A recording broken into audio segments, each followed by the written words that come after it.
Again, my name's Matt Murray, for those of you who just got on, and I'm going to be taking you through today. I'll be the host with the most. All right, so just a little house cleaning here. First thing is, if you guys have questions, we can't hear you guys on this side. So there's a little questions box. You can put questions in there, or you could put them into the chat box. Either way, we'll monitor those and answer those kind of as they come in. If we don't get to them right away, we'll get to them at the end. We'll try to get to all of your questions. So feel free to do that. Also, if you want the copy of this in your GoToWebinar utility, there's a download with under the handout section. That's a PDF version of this whole entire presentation. So you'll have access to that as well. If you guys need PowerPoint copies or anything like that, just let us know and we'll get that to you. So without further ado, we'll go ahead and get started. So what we're basically going to try to cover today is going to be all around audio management and distribution when you are dealing with high bandwidth video distribution as well. So this is going to be centered around a lot of our AVPro Connect products and kind of show you some of the things that that we can do that will kind of make your lives easier and kind of help you guys do some really neat things with audio. So we're going to talk about the different audio types, how they're supported. We're going to talk a lot about EDID and the role of EDID as it pertains to audio specifically. So we're not going to go into too much about how EDID affects video, which there is an impact there with 4K and HDR, but we'll focus this one around audio. We'll talk about some of the different audio management devices that are out there at your disposal to help you as tools when you're in the field. We'll go through some distributed system layouts so that you guys can see the various ways that we can basically use audio in the distributed systems using the AVPro Connect products with various desired impacts to your end user. We'll talk about doing multi-channel and two-channel audio in the same systems, and then we'll talk about how to deal with smart TVs. And then we'll go over just some couple little tips that we have, and that'll take us through the full hour. So first up is, what are the audio types that we deal with? Okay, I did see that message about the PDF. We'll try to get that reloaded here.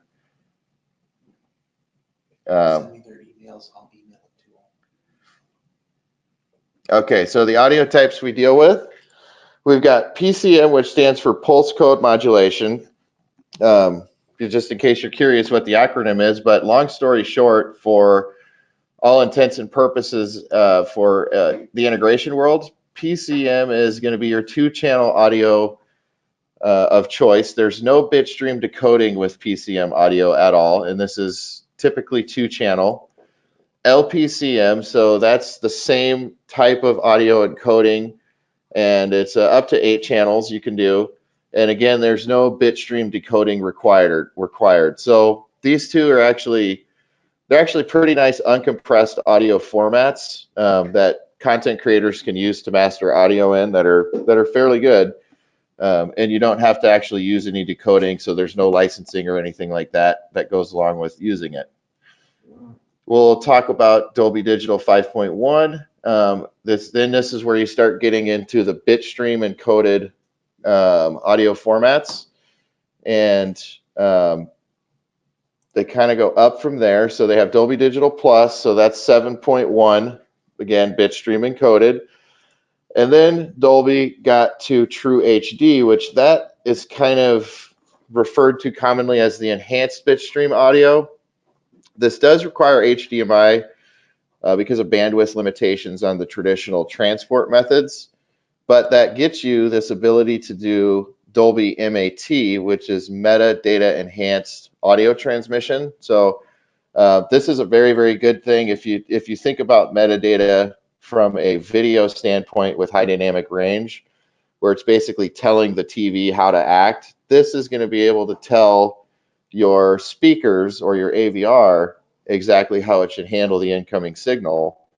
And in turn, you can do things like Dolby Atmos with object-based audio. So reproductions become very interesting when, upper left quadrant speakers are where the microphone was actually placed in the mastering. So it's a very good thing from an audio standpoint.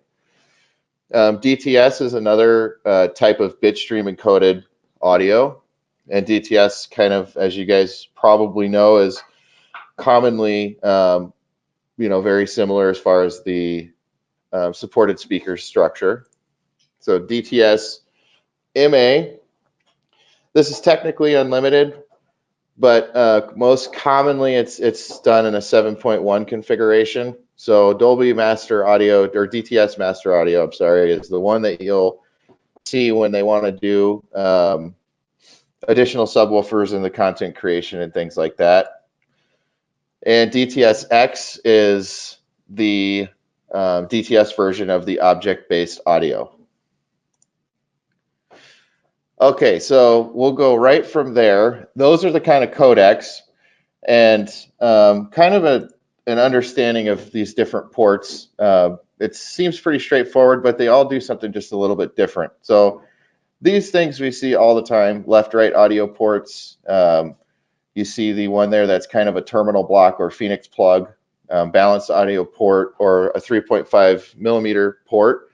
That's commonly how your two-channel audio ports are expressed. Now, those are typically going to be two-channel only ports unless there's some type of down mixing being done to help modulate multi-channel audio into two-channel audio, which we'll actually go over. We're going to talk a lot about down mixing in just a little bit here too. These ones here are the ones that you can do your bitstream audio with. So you have coax, which could support 6-channel LPCM up to Dolby Digital and DTS. The original formats are supported just fine on this. When you go to SPDIF Toslink, you can get a little bit more out of them, but generally speaking, from a installer standpoint, we typically will recommend sticking with the Dolby Digital, DTS, and up to 6-channel, even on Toslink, because you can run into some problems with Dolby Digital Plus if it gets a codec in there that maybe is not supported on the Toslink. And then HDMI, obviously, that's all. So you need that for True HD, MAT, and DTS-X. So those are kind of the different ways that audio is delivered into the system.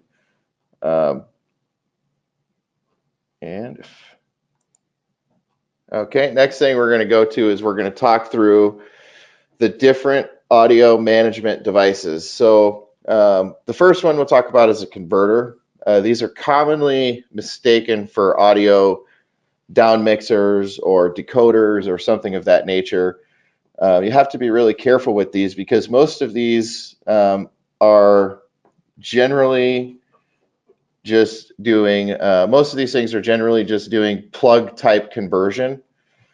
So what that means is, what goes in is what has to come out. So while this little box right here has a Toslink and a coaxial input,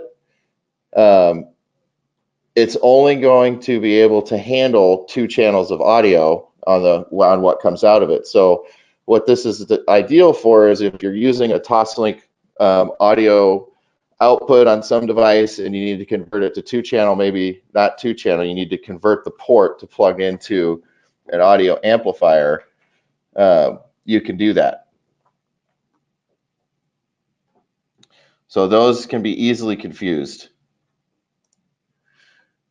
Okay, the next one here is you have audio extractors, and we have these in many different flavors. These are kind of all over, readily available.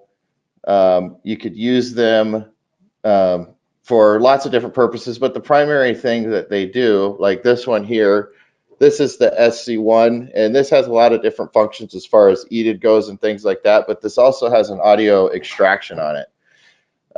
So what that does is it simply is an extractor. So when you're talking about things that do audio de-embedding or audio extracting, or when you hear those terms commonly, they're not doing anything physically to the audio. They're only taking it off of the HDMI stream. So they're just capturing that one, that one part of the signal and sending it out of a different type of port so you can do what you need to do with it.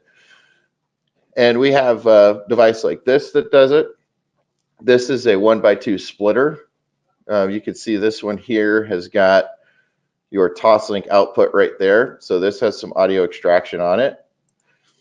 This one is a picture of the AC-EX40444. So this is an extender that has basically the ability to extract audio from the transmitter or extract audio from the receiver. So you can use either side at your leisure. Both are active all the time. And then we also have our matrix switch. So we get into the matrix switch, and this is one of the unique things about the AVPro Connect product line is every single matrix we have gives you some ability to manage audio. And it's extracted right out of the matrices, and you can do some kind of neat things with it too that we'll get into here just shortly. Okay, we also have an extender, and we'll show you some good applications for this here later, but this is a very, very straightforward device.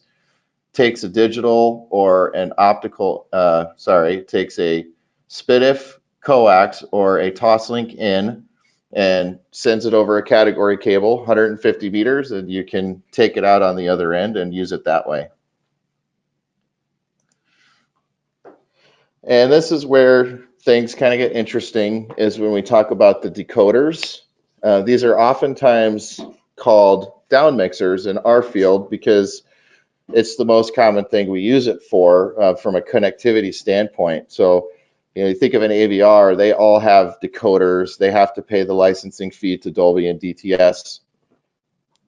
They have to pay the licensing fee to Dolby and DTS to be able to use these things. And what we use them for in the connectivity realm is we use them to do down mixing. So we can take five channels of audio in, 5.1, and reduce it to 2 channels without obstructing the audio path. So here's an example of one of these. You have the digital. This is the digital in and analog out. So this one is, see, it looks kind of like that other box, only it's bigger. But this one will actually do the down mixing portion for you. So if you send multi-channel audio into this box, you can use the left-right audio out of this machine and have 2-channel audio.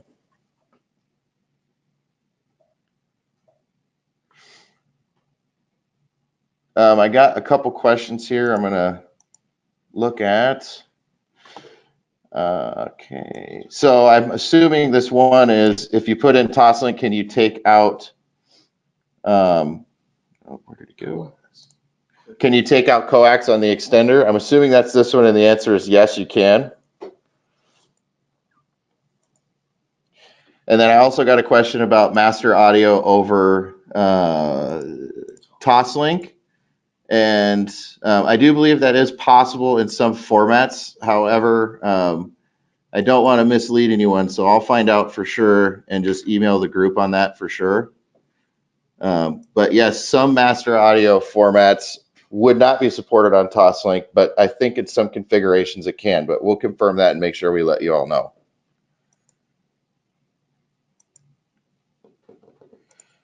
Okay, so there's that decoder. And then we have also, this is the HDMI decoder here. And the HDMI one allows you to take HDMI in, bypass an untouched signal. So it's, whereas the white box to the right will allow you to take the Toslink in or the digital in, and then it just down mixes. This one gives you some more unique opportunities because you can take an 18 gig source in and you can send uncompressed audio over to the AVR. And then you can also send 2-channel downmixed audio to a distributed audio amplifier. So we'll go through and show you a few different applications for these things and some actual system diagrams here in just a few minutes. Okay, so we'll jump right in here and just kind of start by showing you how our matrices work with regards to audio. So if you look at the bottom here, you'll see it's just kind of a close-up view of what you saw in that first picture. We have audio extraction. We have 8 ports of audio extraction here.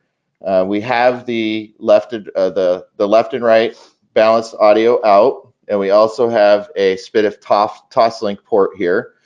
Both of those are simultaneously active. However, you have to remember if you're sending multi-channel audio through this system, this port here only handles 2-channel PCM. So this is ideal for 2-channel implementations, and we'll show you that here just shortly too.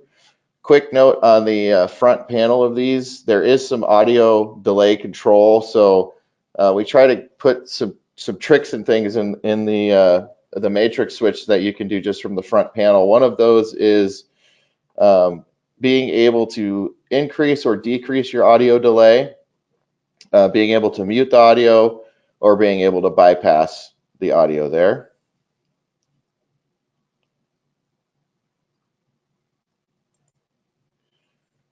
Okay, on this screen here, so this is an image. Every single matrix that we sell has a web interface that you can just pull up the IP address. It's a very simple interface that gives you control aspects when you're doing the setup of your project. Definitely not meant to be a end user consumer facing control. It's for you guys and the installer to do some setup. But here's the audio pages here, so you can see this is your delay. So for each extracted audio output, you can choose the amount of audio delay that you want, up to 630 milliseconds, or you can just turn it off. So this is actually a really nice feature when you're just needing a little bit of extra firepower. The amplifier is not quite giving you enough, or the AVR is not quite giving you enough, or lots of different reasons you might use this, but that's there as a tool. You can mute the audio from each output if you'd so desired. And we'll go to the other audio page here. Okay, and you can see here, you've got your audio matrix control. So this looks identical to when your video switching control, only you're switching the audio, the extracted audio ports. So this can be 100% totally independent.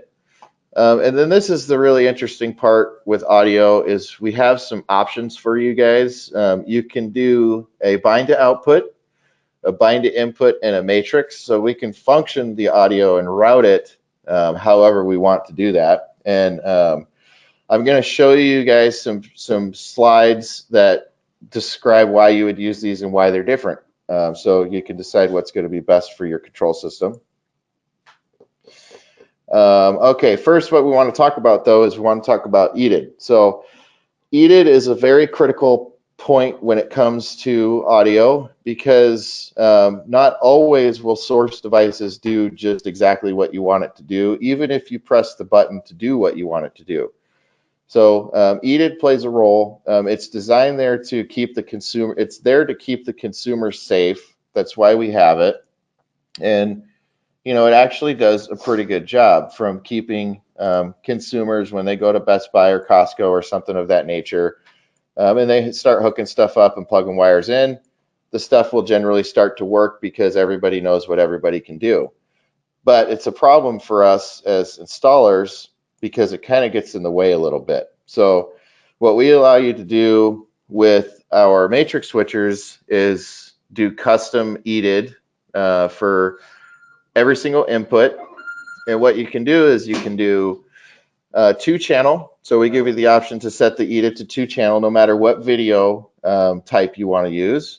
And this is obviously ideal if you want to use 2-channel only systems.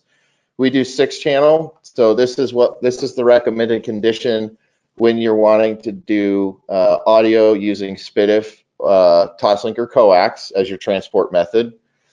And then if you want to do everything, there's an 8-channel option. So that's basically like opening the floodgates. So that's saying, you know, everything that you can throw at me, Mr. Blu-ray player, I'm ready for it. So you have the option to control exactly how you want that to happen.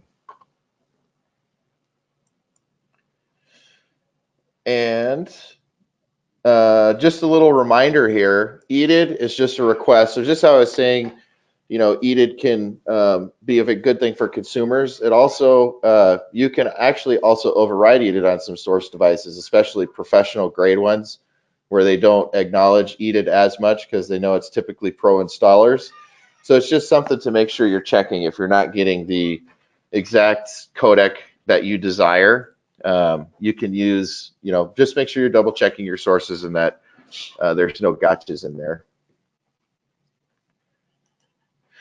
And this is a actual image from the drop down of our web interface again. And you can see what we give you the ability to do is take any resolution that you'd like to use. So here's a 4K 30, here's 4K 60 HDR. So this is actually a unique EDID set there. It can structure EDID so that you can use HDR in lower bandwidth, and then you have your full bandwidth HDR. But you'll notice with all of the different video types, we just give you each option for EDID. So you can do 2-channel, 6-channel, 8-channel, and then also combined with whichever video you desire. In addition, we can copy from any output we want. We can also load a custom EDID in if there's some other things that we're looking to do. So that makes it pretty easy from the web interface. And just so you know, too, that can also be done from the front panel.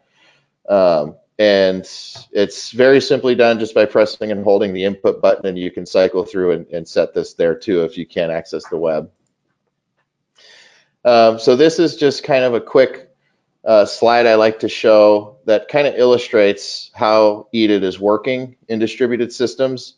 And it's very straightforward when you're talking a source device and a sync device, because you got 2 devices talking to each other. And this is where the EDID is coming from. So if you look at the arrow is probably pointed backwards because the EDID actually travels the other way, but this is trying to illustrate, well, my source, I'm getting my EDID from my sync. So if I make this a little more complicated and throw an AVR in, so now my source is getting the EDID from the AVR, no longer from the sync or the TV. If I throw a switch in line, I'm now getting my EDID from the matrix switch. So if you're hooked into an AVPro Connect matrix switcher here, whatever's happening down the chain no longer matters to your source because your source can only see the first device it's plugged to. Again, here, switch, extender. Again, here, now you have an extender. And then maybe you put an AVR back in line. So the thing to take away here is if you're ever struggling with getting the right type of audio and the right type of video for that matter, as far as a resolution or a format goes, and it's just not happening, the first place you should go is the first device that it's plugged into. So this would be the logical troubleshooting way to check EDIDs. So if you think you're having a protocol problem like that, that's the first thing to check. It's worth mentioning here too that a device like an HDMI extender or an AVR, oftentimes those will grab the EDID of the next device plugged in and bring it back into its active EDID or some variation thereof. But remember, it's still ultimately up to this device because an extender may have an EDID control in it where it will bypass, but it also may have a mode in it where it's not bypass. And one thing to notate with AVRs particularly, they will do a EDID combination typically, which they have to do because they can't rely on the TV, the TV's audio capabilities. So what they'll do is they'll talk to the TV and say, hey, TV, what are you capable of? And the TV says, well, I'm 4K HDR. Then the AVR says, all right, well, I'm 4K HDR, but I support, you know, full Dolby Atmos audio as well. So it kind of blends its EDIDs together and creates a single EDID. And just remember, everybody has a different way of doing this. So every manufacturer has a different concept, a different logic. So just, it's something we just have to be aware of and make sure we're checking our EDIDs and managing them. All right, so with that takes us into the system planning phase. And then this is going to talk about kind of how you want your user experience to be, and what we can do on our matrices to help with that experience. So the first one we'll talk about is called a bind to output.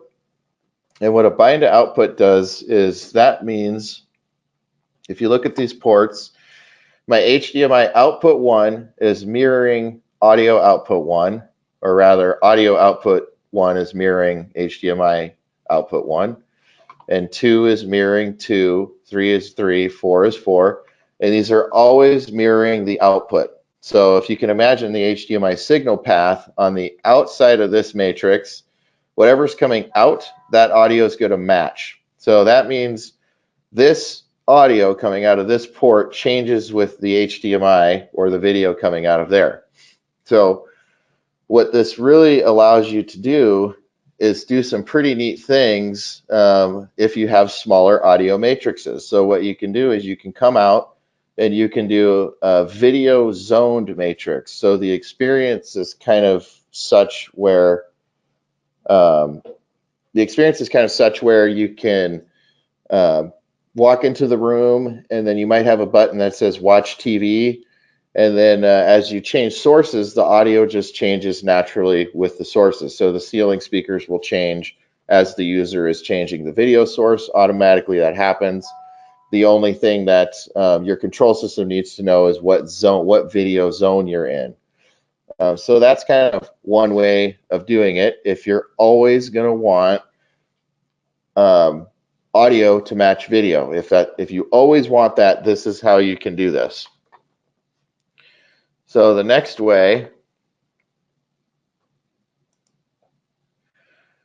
is a bind to input. So this is becoming more and more common. We're seeing in installations where the audio output is always fixed to the corresponding HDMI input. So whatever source is plugged into HDMI number 1 is going to always come out of audio number 1, and same for 2, 3, and 4. This basically effectively gets you into a situation where you have just a big audio extractor, for lack of a better word. So this is passive audio extraction of all of your sources. What's really nice about this is this will give you the ability to do audio out into the audio matrix, and then see it's a video source 1, video source 2, video source 3, video source 4 type configuration. So instead of a zone, you can configure the individual sources itself and the individual sources yourself in the audio matrix. This is particularly nice if you have a lot of audio ports in your audio matrix and you want to have independent video switching using a matrix amplifier. This is a really nice feature to give customers, because then they can be in one room watching something and then listening to the audio from another one of the video sources. So obviously a little more complex control here, but there's customers with different budgets and different desires, so that's why we kind of give both options here. The third way that we can do this is we can do independent audio matrixing. Now there's no volume control with these matrices, but what you can do is use like a dumb amplifier. So in the common application number 1 down there, you can see it's just basically a non-matrixing amplifier that just has line level in, and then you have speakers coming out of it. You can use the 4x4 audio matrix on the matrix switch, which, by the way, this is on every matrix we sell, has this feature, at least the fixed format larger ones, where you have our 4x4s, 8x8s, 9x9s, 16x16s. So they all have the ability to do this with audio. The other application, not as common, but we do see it sometimes, is let's say you just want to dedicate one of those audio ports to a particular AVR or something like that. Okay, I just had I got a couple questions here, but yeah. So finish that last statement where you're coming out of our matrix using one of the audio ports, and then you're just going into an AVR and you want to just independently control that one output. More common in kind of a commercial environment. So let me just see if I can hit some of these questions here real quick. So I had a question on sync versus sync. Let me go back to that. I do get that from time to time. So I believe he'd be referring to this slide here. So sync, SYNC, is when you're talking about like syncing two devices up. That is a little confusing. We have the sync device, the SINK. That's where the HDMI signal or electrical signal terminates. So where the signal ends, it goes into it. Think of it like a heat sink.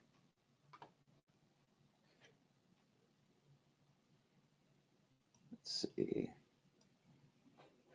Someone asked about Atmos and DTS:X downmixing, about whether we have that or not, and the answer is we don't have Atmos or DTS downmixing yet. However, we're aggressively working on it with Dolby Digital and the folks at DTS to bring that product into reality.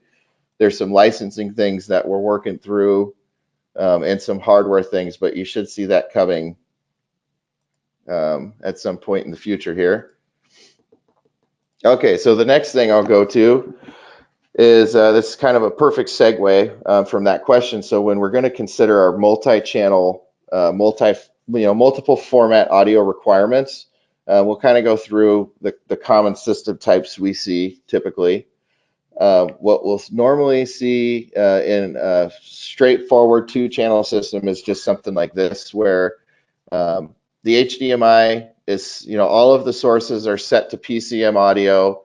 This is a common two-channel system. The customer doesn't really have any theaters or multi-channel zones in the house.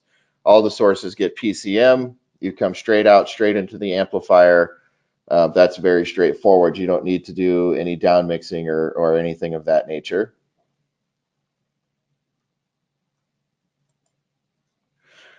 And again, we'll bring back this down mixer and kind of show you guys some applications for it, but pretty straightforward here. You can see that basically you're using your source coming in via HDMI, coming out two-channel into the amplifier, and then multi-channel into the AVR or continuing downstream.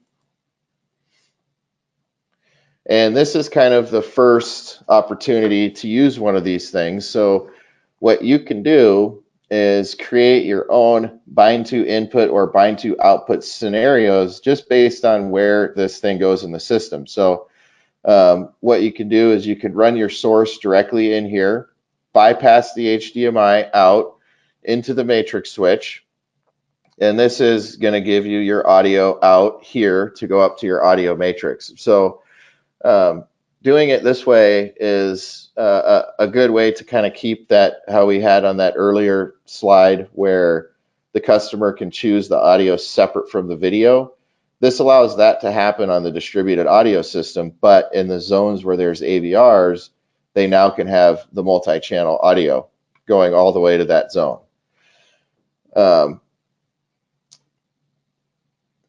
Let's go to the next one here.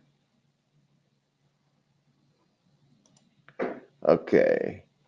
All right, there it goes. Okay, so here's the next one.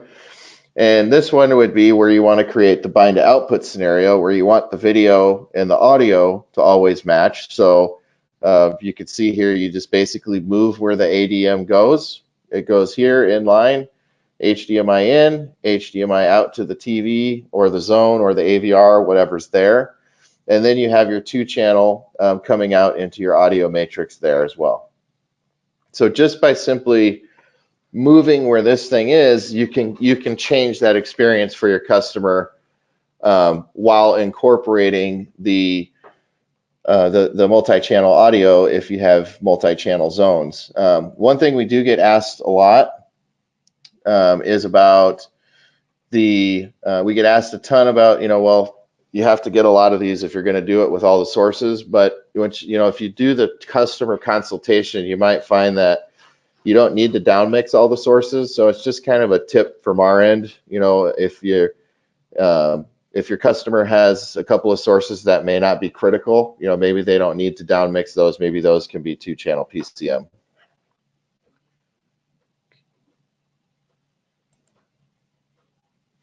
And the other way to do this is you can downmix toslink after the matrix. So you remember our matrices all have the toslink output. And what you can do with that is you can still set the bindings inside of our matrix. So you can do the bind input or bind to output to manage those audio outputs. But this kind of allows you to have probably a lower cost device doing this if you have an audio matrix in the system. So you can go toslink in and then 2-channel out to the matrix, and then you have your HDMI audio going to the TV or the AVR zone or however that works. But remember, when you do this way, you have to set the audio binding inside of the matrix based on the way you want it to be routed. So that bind to input, bind to output, that has to be set in order for this to work depending on your control system.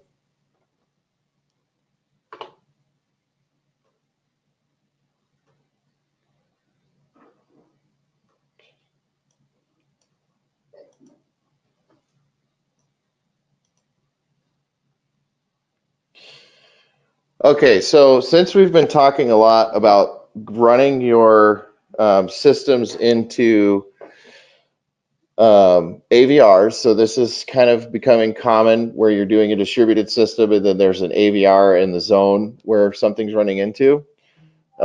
We've got the ability here to kind of manage different scenarios, different AVRs. May not necessarily even be a problem AVR. It may just be an old AVR. We totally understand that these things cost a lot of money. Some very high-end audio equipment is out there still in the field. The video world is changing. The audio world, some people have satisfactory systems that have been in forever. So we kind of came up with a couple of ideas that can be just in simple products to help with this kind of high bandwidth video and wanting to use legacy AVRs and things like that. So if you look at this one was basically designed off of a design of a 1x2 splitter, but basically you have a source or a distributed system comes in, and then you have a full, untouched 4K out to the TV. And then what we can do is we just have a little simple scaler on output 2, and that allows you to downscale over to the AVR. So if it's an older AVR that doesn't support 4K video, or even it's a 4K AVR but doesn't support full 4K HDR, you can use this for that as well. And this will give you the untouched audio over into the AVR. You also have the ability to do toslink out. So if you run into a situation where you have an old AVR or something that just doesn't have HDMI, you can get the toslink there too, and that will allow you to operate with those AVRs as well while maintaining the high bandwidth video. So it's kind of a bypass scenario.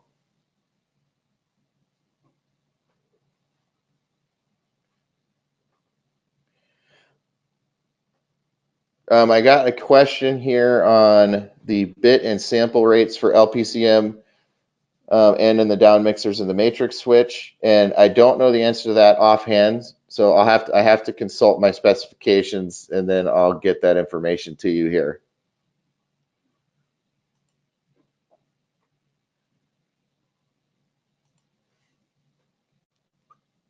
Okay, and then this is kind of the option number 2.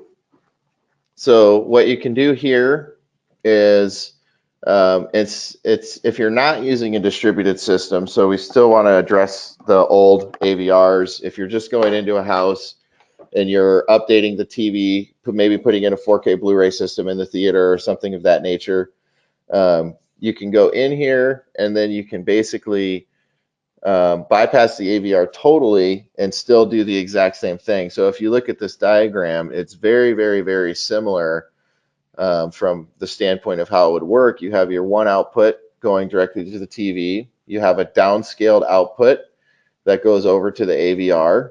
And then you also have your optical out or left-right out on this particular one. And then you can take 4 sources into here. This is actually a very nice feature, very nice add-on to any kind of standalone system, because you can do IP control, you can do IR control. It has RS-232. The IR on this actually allows you to integrate very easily with a simple Harmony remote system. So, think about this for the kind of smaller systems, maybe not a full-on home distribution, or maybe this is on the tail end of a distribution system in a standalone room. Okay, so this is the next thing that we've been getting asked a ton about and getting asked a ton for. So we're reacting to this, and we're bringing some products into the market that can help manage this. So what the problem is you have smart TVs in the home. Customers want to use those smart TV applications because they're easy to access, but you want to have the audio be usable back in the rack for distribution purposes. So what you can do is you can do either one of these 2 products that you see here at the bottom. We have one that does it over fiber optic, a single fiber multi-mode link. We have one that does it over cat cable using HD-base-T, and they both function identically for how they'll handle the audio and sending it back to the rack where the audio matrix is located. We can either get that audio from the HDMI ARC, or we can get it from the Toslink port on the TV. So you can take the Toslink out of the TV and embed that into the receiver, and then the receiver, will then send the audio back up the channel. And then you can take it from the transmitter that's back in the rack. You can then take the audio out via Toslink and go into your audio matrix. So likewise with HDMI ARC, it can take the ARC from the HDMI cord if you're plugged into the ARC port of the TV, and then it'll send that back up. And then this actually has an audio extractor built into it. So when it gets that audio from the audio return channel, it can take it out and then give you Toslink to go into your audio matrix there. It will also come out of HDMI and bypass it through there too. So, just be aware of that if you are using this in a post AVR situation and it's just a point-to-point after an AVR. You can just turn on ARC and it will work back through the HDMI infrastructure. This device here is exactly the same, functions identically to what I just explained with the fiber optic one, only this does it over category cable. So depending on what infrastructure you're using, you can do that either way. One thing I will mention here is we always recommend using the Toslink port, the HDMI ARC port. It can be a little bit touchy because you have to enable it in the TV. If TV does a firmware update, ARC gets turned off. It doesn't always stay on. It creates a truck roll. Someone has to go out and turn that on, or explain it to the customer over the phone or something of that nature. If you're using the Toslink port, it becomes very easy because it's typically always active on most display devices. Obviously, nothing's 100% of the time, but that's typically a more stable option. And the other thing that you can do that's a pretty good way to do this, especially if you have limited budget, you don't have the big extender in there, it's a retrofit, and you have an extra piece of cat cable. This is a pretty straightforward, that extender that we showed. if you have the extra cat cable, you just put the transmitter over at the TV, and then you put the receiver over by the audio amplifier, and then you're just running audio, backwards. So it's going the opposite way of the way you ran everything else. You're just running a simple stream back to the audio amplifier. So this is an excellent low-cost solution to solve that problem, just to get audio back up there.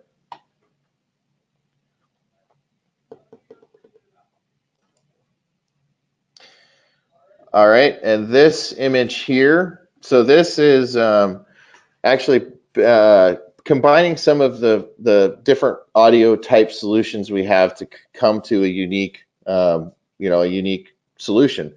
This is what we're calling an advanced process. Lots of different ways to configure this, but this is just a kind of an example of what these things can do. So if I want to do smart TV audio, and I want to have that in my AVR for surround sound, and I also at the same time would like to have that in my distributed system. So I've got my 4x4 matrix up here. I'm coming out of this, I'm going into a zone that has an AVR for multi-channel audio. And then I'm coming out of the AVR, I'm going to go through the ADM, so HDMI in, HDMI out, and then up to the TV. And then what you can do here is you can take the audio return from the TV. There's a little button on this ADM that will convert it to, that will change it to ARC.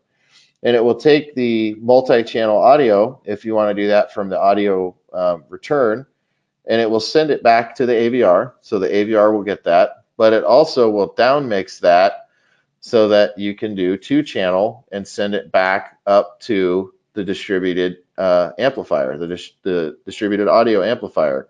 So then you're giving your customer a very robust type solution, because they can now get their multi-channel audio from their smart TV, their multi-channel audio from their sources attached to the audio, the video matrix, and then they can get the 2-channel audio distributed throughout the home via their speaker system in the ceiling.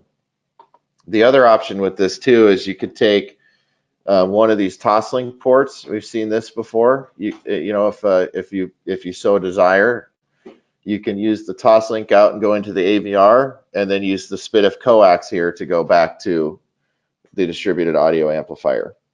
So just another kind of unique solution that you can do with some of these products. Just some tips. So this is kind of just some real basic things to think about as you're out there installing and running into things. If you hear a sound that's like a digital buzzing, typically what that means is you're sticking Bitstream audio into something that does not support Bitstream audio. So we'll see this oftentimes in matrix amplifiers that have Toslink inputs or SPDIF coax inputs. You'll feed it in a 5.1 channel or a 6.1 or something that's Bitstream. It can't do anything with it because it's only supporting PCM, and basically you end up with this kind of buzzing sound. So this is a time you can go back and check your codecs, or put something in that's doing PCM audio only and see if it works. That's a good troubleshooting step to see if that's actually what's happening. I've even seen this down to where the audio decoder just wasn't working on a couple of ports in an audio matrix. So there's lots of things to just check out when you hear this buzzing noise. Random zone audio switching. Double check your audio binding in the matrix. So if you've got any of our matrices installed and the audio is switching randomly seemingly, this is where you want to double check these audio bindings. Those are critical. They have to be set right to get the experience that you want your customer to have. Be very cautious of audio extractor and audio downmixer video limitations. So when you talk about doing this stuff in an 18 gig HDR HDMI world, it's very imperative that you check this, because while it may have really good audio features, you may be limiting yourself, kind of neutering what you can do with video. So just make sure that you're checking that. This does happen. There's extractors and things that just don't support the higher bandwidth. Double check the maximum audio codec that's supported with the down mixing. So a lot of down mixing devices have maximum levels of audio or maximum codec supported, including ours. Ours right now are supporting Dolby Digital 5.1. We have plans for higher codecs coming in the future. This is where we're at using the 18 gigabit per second circuitry right now. And of course, things always improve and change. Watch your control system logic. This is a important thing, because some control systems can't really work with bind to input configuration, and some aren't as well with the bind to output configuration. So you guys know your control systems better than anyone. So just make sure you're thinking about that when you're designing the system, and how you want to set our matrix up in the system. The other thing that I will mention here is we have control system experts on staff here that can help you with control system issues. So if you're running into things on how to configure this, particularly with audio, and it's just not working out, or something's not working as you thought it would, just give us a call, and we'll definitely be more than happy to help you through this. There is a little example here of one that came from the lab. It's just, if you're using a bind to output configuration on our matrix, it has to be a fully populated matrix in C4. So if you're using a control 4 system, if you're using a 4x4, you have to use all 4 inputs and all 4 outputs. Otherwise, just do bind to input, and it'll make the system work fine.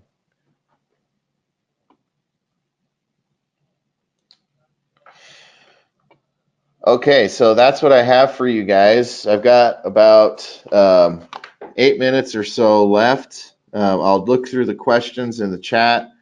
If you guys have questions, definitely let me know. Happy to answer them.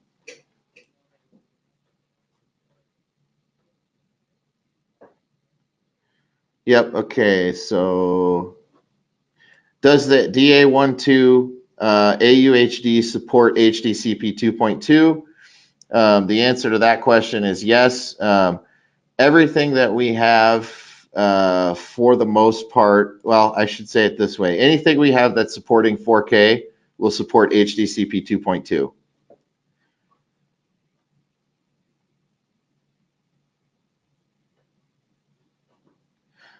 Okay, so the question here is, with the DA12 AUHD on the scaled output to the legacy AVR, is that non-HDCP 2.2? The answer is yes. The scaler will automatically convert the HDCP to version 1.4, which is then backwards compatible with everything up to 1.0. So we'll automatically do that for you without any work. It says the handout is corrupt. That will get emailed to all of you guys right after the class here, so be looking for that. The other question on the DA12 is it permanently downscaled? The answer is no, it's not permanently downscaled. There's a button on it. It's just an option. So right on the front of it, there's a little button that turns the scaler on and turns the scaler off.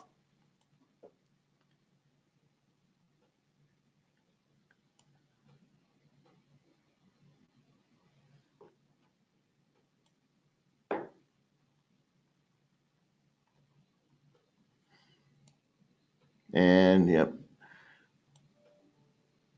Yeah, so yeah, I'm getting a lot of questions about the PDF. I will get that out.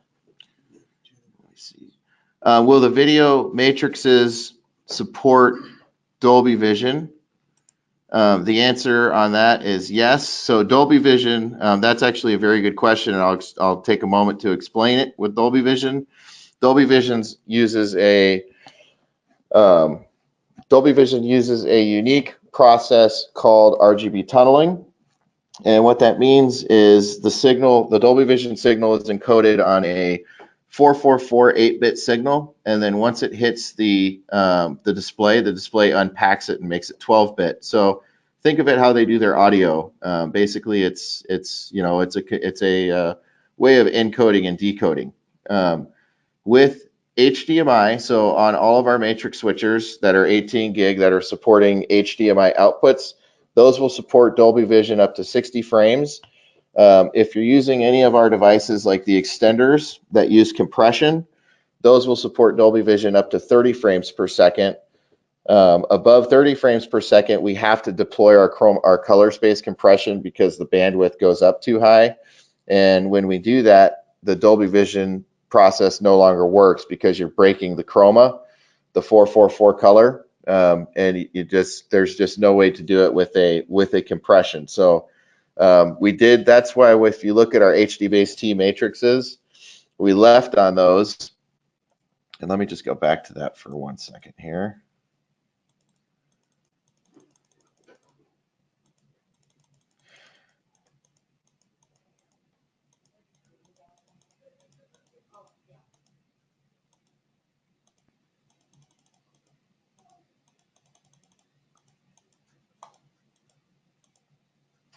All right.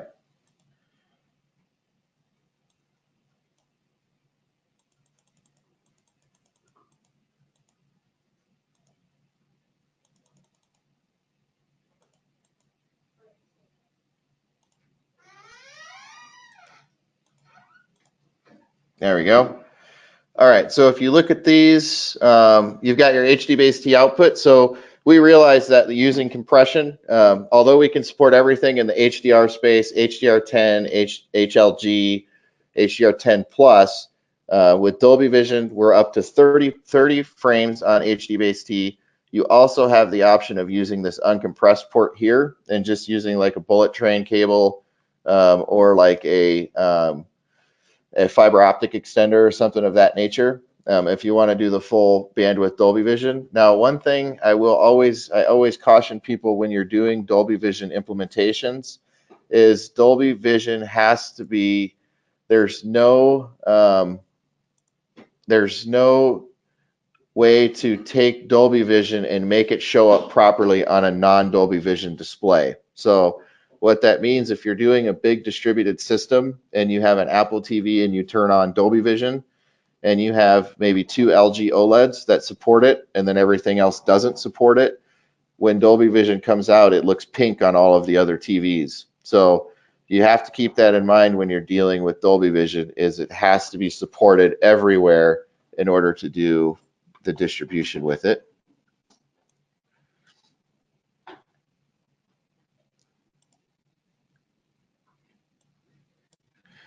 All right, and with that, I will let you guys get back to work here. If there's any other questions that come in, feel free to ask them, send them to me directly. My email is just matt@avproglobal.com. Happy to answer. Again, you guys will get the PDF version of this, and I hope you guys have a great rest of the day. Thanks for taking the time. I really appreciate it.